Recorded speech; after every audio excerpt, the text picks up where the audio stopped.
ஆகாஷ்வாணி.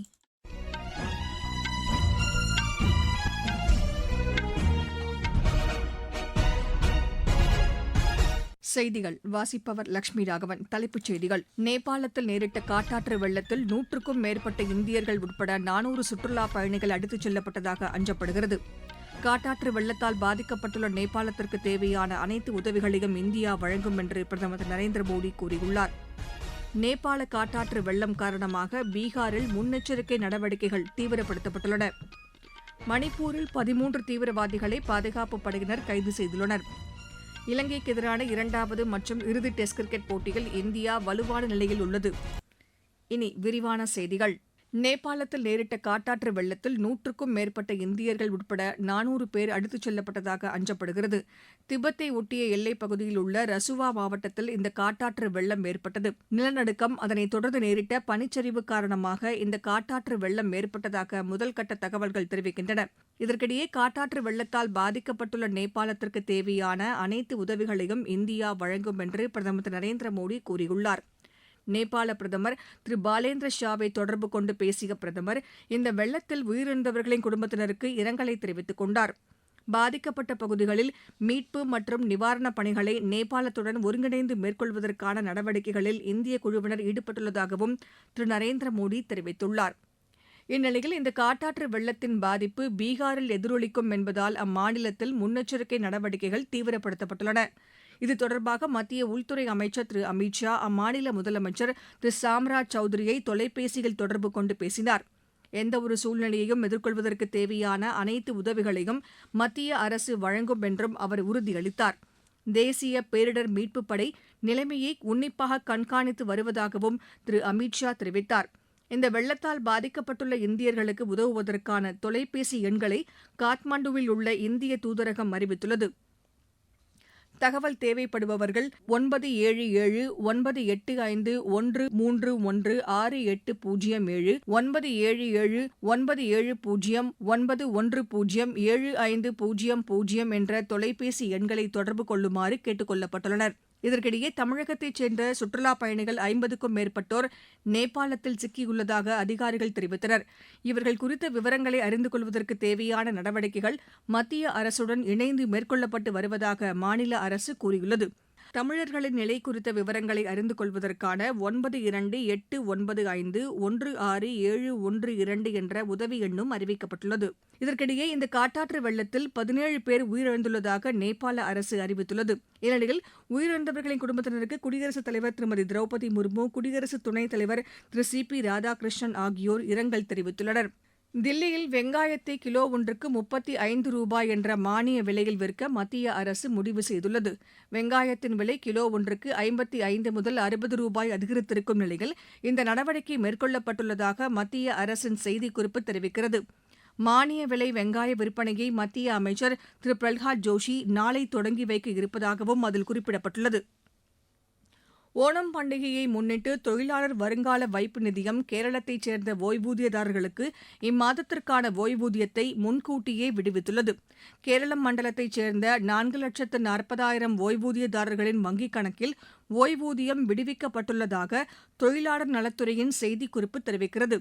மாத இறுதியில் விடுவிக்கப்படும் ஓய்வூதியம் ஓணம் பண்டிகையை முன்னிட்டு முன்கூட்டியே விடுவிக்கப்பட்டுள்ளதாக அதில் குறிப்பிடப்பட்டுள்ளது.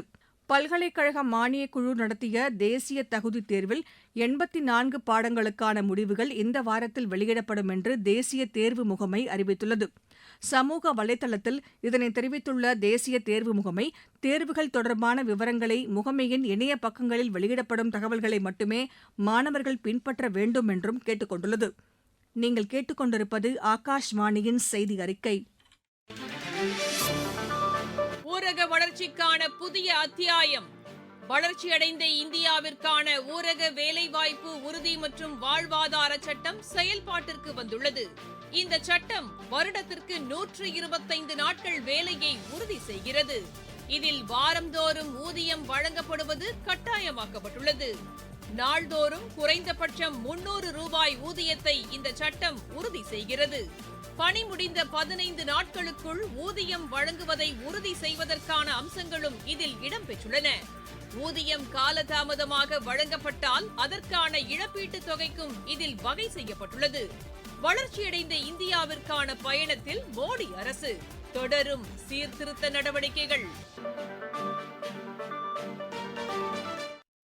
உத்தரப்பிரதேசத்தில் 60 வயதுக்கு மேற்பட்ட பெண்கள் வாழ்நாள் முழுவதும் இலவசமாக பேருந்தில் பயணம் செய்யும் திட்டம் வரும் சனிக்கிழமை முதல் செயல்பாட்டிற்கு வருவதாக அம்மாநில முதலமைச்சர் திரு யோகி ஆதித்யநாத் கூறியுள்ளார்.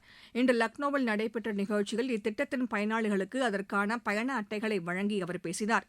இதன் மூலம் மாநிலம் முழுவதும் 60 வயதுக்கும் மேற்பட்ட பெண்கள் வாழ்நாள் முழுவதும் இலவசமாக பயணம் மேற்கொள்ள முடியும் என்று தெரிவித்தார். வாக்காளர் அடையாள அட்டை அல்லது ஆதார் அட்டையை பயன்படுத்தி இந்த திட்டத்தில் இணைந்து கொள்ளலாம் என்றும் திரு யோகி ஆதித்யநாத் கூறினார். தில்லியில் மகளிருக்கு மாதந்தோறும் 2500 ரூபாய் வழங்கும் திட்டத்தின் கீழ் முதல் கட்டமாக 2500 பயனாளிகளுக்கு ஒப்புதல் கடிதங்கள் வழங்கப்பட்டுள்ளன. இதற்கான நிகழ்ச்சியில் பங்கேற்று பேசிய துணைநிலை ஆளுநர் திரு தரண்ஜீத் சிங் சந்து மகளிர் மேம்பாட்டில் இந்த திட்டம் முக்கிய பங்கு வகிக்கும் என்றார். இந்த திட்டத்திற்காக நடப்பு நிதியாண்டில் 5110 கோடி ரூபாய் நிதி ஒதுக்கீடு செய்யப்பட்டுள்ளதாகவும் திரு தரண்ஜீத் சிங் சந்து கூறியுள்ளார். மேற்கு வங்கத்தில் புதிதாக பொறுப்பேற்றுள்ள பிஜேபி அரசு 43% தேர்தல் வாக்குறுதிகளை நிறைவேற்றியுள்ளதாக அம்மாநில நகர்ப்புற வளர்ச்சித்துறை அமைச்சர் திருமதி அக்னிமித்ரா பால் கூறியுள்ளார். கொல்கத்தாவில் செய்தியாளர்களிடம் பேசிய அவர் மத்திய அரசுடன் இணைந்து மாநிலத்தின் வளர்ச்சிக்கான பணிகள் விரைவுபடுத்தப்பட்டுள்ளதாக கூறினார். பஞ்சாபில் மாதந்தோறும் மகளிருக்கு உதவித்தொகை வழங்கும் திட்டத்தின் கீழ் இதுவரை 76 லட்சத்திற்கும் மேற்பட்டோர் பதிவு செய்துள்ளதாக அம்மாநில முதலமைச்சர் திரு பகவந்த் மான் கூறியுள்ளார். சமூக வலைதளத்தில் இதனை தெரிவித்துள்ள அவர் இந்த திட்டத்தின் கீழ் 2381 கோடி ரூபாய் 68 லட்சத்திற்கும் மேற்பட்ட மகளிருக்கு விடுவிக்கப்பட்டுள்ளதாக கூறியுள்ளார். இந்த திட்டத்தின் கீழ் பொதுப்பிரிவைச் சேர்ந்த மகளிருக்கு மாதந்தோறும் 1000 ரூபாயும் ஷெட்யூல்டு வகுப்பைச் சேர்ந்த மகளிருக்கு 1500 ரூபாயும் வழங்கப்படுவதாக திரு பகவந்த் மான் தெரிவித்துள்ளார். மேகாலயாவில் யுரேனிய சுரங்கப் பணிகளுக்கு எதிரான தீர்மானம் அம்மாநில சட்டப்பேரவையில் நிறைவேறியது. இன்று பேரவையில் இதற்கான தீர்மானத்தை அம்மாநில முதலமைச்சர் திரு கான்ராட் சங்மா தாக்கல் செய்தார். இந்த தீர்மானம் ஒருமனதாக நிறைவேற்றப்பட்டது. மேகாலயாவில் யுரேனிய சுரங்கப் பணிகளுக்கு அனுமதி அளிக்கக்கூடாது என்று அந்த தீர்மானத்தில் வலியுறுத்தப்பட்டுள்ளது. மணிப்பூரில் 13 தீவிரவாதிகளை பாதுகாப்புப் படையினர் கைது செய்துள்ளனர். அம்மாநிலத்தின் பல்வேறு மாவட்டங்களில் பாதுகாப்புப் படையினர் மேற்கொண்ட சோதனையின் போது இவர்கள் கைது செய்யப்பட்டனர். அவர்களிடமிருந்து ஏராளமான ஆயுதங்கள் பறிமுதல் செய்யப்பட்டுள்ளதாக மணிப்பூர் அரசின் செய்திக்குறிப்பு தெரிவிக்கிறது. தெலங்கானாவில் நேரிட்ட சாலை விபத்தில் 6 பேர் உயிரிழந்தனர். ஹைதராபாத்திலிருந்து விஜயவாடா சென்று கொண்டிருந்த தனியார் பேருந்து சூரியப்பேட் அருகே லாரி மீது மோதியதில் இந்த விபத்து நேரிட்டதாக காவல்துறையினர் தெரிவித்தனர். இந்த விபத்தில் உயிரிழந்தவர்களின் குடும்பத்தினருக்கு பிரதமர் திரு நரேந்திர மோடி ஆழ்ந்த இரங்கல் தெரிவித்துள்ளார். சமூக வலைதளத்தில் இது தொடர்பாக அவர் வெளியிட்டுள்ள அறிக்கையில் காயமடைந்தவர்கள் விரைவில் குணமடைய பிரார்த்தனை செய்வதாகவும் குறிப்பிட்டுள்ளார். பீகாரில் நேரிட்ட சாலை விபத்தில் 5 பேர் உயிரிழந்தனர். சோபால் பிப்ரா வழித்தடத்தில் உள்ள கோவில் அருகே நின்று கொண்டிருந்தவர்கள் மீது கார் மோதியதில் இந்த விபத்து நேரிட்டதாக காவல்துறையினர் தெரிவித்தனர். இலங்கைக்கு எதிரான 2வது மற்றும் இறுதி டெஸ்ட் கிரிக்கெட் போட்டியில் இந்தியா வலுவான நிலையில் உள்ளது. கொழும்பில் நடைபெற்று வரும் இப்போட்டியின் 4ஆம் நாளான இன்று 8 விக்கெட் இழப்பிற்கு 250 ரன் என்ற நேற்றைய ஸ்கோருடன் 2வது இன்னிங்ஸை தொடர்ந்து ஆடிய இலங்கை அணி 290 ரன்னுக்கு ஆட்டமிழந்து ஃபாலோ ஆனை பெற்றது. அதிகபட்சமாக சோனால் தினுஷா 103 ரன் எடுத்தார். பிரசித் கிருஷ்ணா மற்றும் மானவ் சுதார் அபாரமாக பந்து வீசி தலா 3 விக்கெட்களை வீழ்த்தினர்.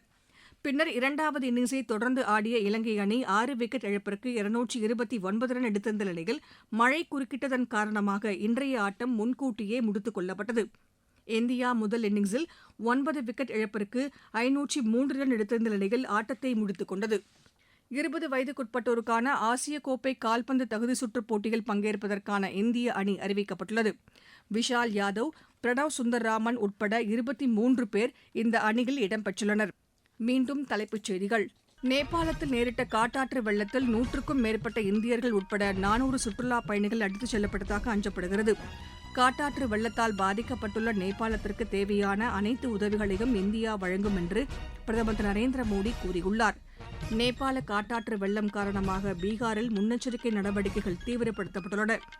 மணிப்பூரில் 13 தீவிரவாதிகளை பாதுகாப்பு படையினர் கைது செய்துள்ளனர். இலங்கைக்கு எதிரான 2வது மற்றும் இறுதி டெஸ்ட் கிரிக்கெட் போட்டியில் இந்தியா வலுவான நிலையில் உள்ளது. இத்துடன் இந்த செய்தி அறிக்கை நிறைவு பெற்றது.